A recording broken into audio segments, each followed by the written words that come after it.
toutes et à tous, c'est Nispeka, j'espère que vous allez bien, en tout cas moi ça va super. Aujourd'hui on se retrouve pour un nouvel épisode de Infokemon. La dernière fois je vous avais montré des fanmails de Pokémon sous forme d'Aloha, et pour cet épisode, j'en ai d'autres à vous proposer. Alors laissez-vous emporter par l'imagination des fans, c'est parti. Voici Jenko en forme d'Alola. Il possède le talent et le bourrasque, ce qui rend prioritaire les capacités vol. Les Jenko d'Alola ont évolué dans les palmiers de la région, ce qui leur a permis d'apprendre à voler depuis les palmiers en passant au-dessus des hautes herbes pour échapper aux prédateurs. On dit même les avoir vus voler des falaises jusqu'au sol à plus de 450 km/h. Vous vous rendez compte, 450 km/h, c'est énorme. Peut-être qu'avec l'arrivée de ces Pokémon nous aidant à nous déplacer plus facilement, mais qui ne s'ajoutent pas à notre équipe, le Genko d'Alola pourrait nous aider à descendre des falaises plus facilement. Il sera de type plante et vol. Mais avant que tout de suite tu mettes un dislike qui dise ouais putaclic tout ça, je tiens à dire, je suis formel à ce niveau-là, ce n'est pas des vrais Pokémon. Je l'ai dit, les fanmails, c'est-à-dire des créatures, créés par les fans tout simplement. Et donc là, en ce cas, c'est des Pokémon sous forme d'Alola, puisque en ce moment, ils nous annoncent des Pokémon en format Alola, et aussi des Pokémon créés ou tout ça. Et tiens, je pensais à ça en parlant de ça en même temps. Si vous avez envie, je pourrais faire pour le prochain épisode un épisode dédié pas aux formes d'Alola, mais aux Pokémon créés de toutes mains, ou bien aux évolutions de Pokémon qui ont été déjà annoncées. Je pense que je ferai un petit sondage comme pour le premier épisode, pour l'épisode 2 tout simplement. Donc si vous avez envie de participer, juste là maintenant, il va y avoir un petit i qui va s'afficher en haut. Et vous pouvez cliquer dessus et vous allez avoir la question avec oui, non ou je ne sais pas et vous répondez. Si c'est non, dites au moins dans les commentaires pourquoi, parce que comme ça m'aidera et puis même dites-moi, parce que j'avais vu qu'il y avait, je crois qu'il y avait 2 personnes ou 3 qui avaient mis 2, je crois, qui avaient mis non.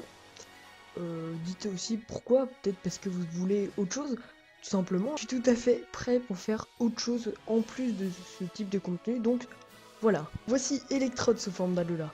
Il possède le talent et non l'habilité, comme j'avais dit la dernière fois, Absorvolt, ce qui lui permet de récupérer ses PV s'il est touché par une capacité électrique. Il peut aussi prendre le talent Lévitation, où il sera immunisé aux attaques sol. On dit que les électrodes d'Alola sont plus décontractés et aptes à la compagnie que leurs homologues d'autres régions. Ils sont tellement pacifiques qu'ils jouent même avec les humains sur la plage. Le design de cet électrode d'Alola est exactement dans le thème de cette région. Et voir qu'il est plus doux avec les autres électrodes, j'aurais du mal à le croire. Il serait de type eau et électrique. Non, cette fois je me suis pas trompé. S'il est introduit dans les jeux Pokémon Soleil et Lune, il sera plus utilisé en combat en ligne, je pense. Cette fois on passe à du lourd, du très lourd, car voici Golemastoc d'Alola. Il possédera le talent Brise-Moule.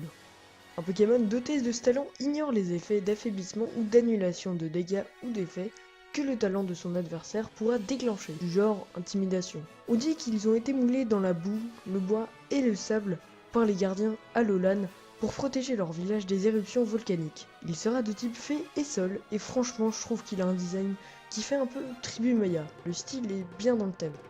Maintenant voici Exagite d'Alola. Il possédera le talent Déclic Tactique, comme pour sa forme normale. Déclic Tactique lui permet de changer de forme en plein combat selon l'attaque effectuée. Il est formé de bois très dur à casser, voire impossible.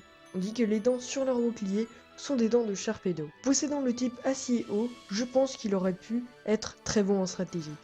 Encore une fois on reste dans le thème tribu et je trouve que ça c'est bien trouvé. Et enfin pour terminer ces fanmates, voici Misdibule d'Alola.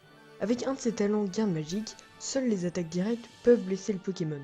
Il peut obtenir aussi le talent sans limite. Grâce à ce talent, il frappe plus fort, mais annule les effets cumulés. Contrairement à ses compères, Misdibule d'Alola possède un comportement très passif. Il reste au bord des plages à longueur de journée, mais comme tout bon chasseur, les Misdibules doivent quand même se nourrir. Avec leur corne qui est normalement en forme de grande bouche, les Misdibules d'Alola possèdent un masque typique de la région d'Alola. On dit que si on dérange un Misdibule pendant sa pause, il serait prêt à tout pour vous montrer la puissance de ses dents pointues de son masque en vous intimidant.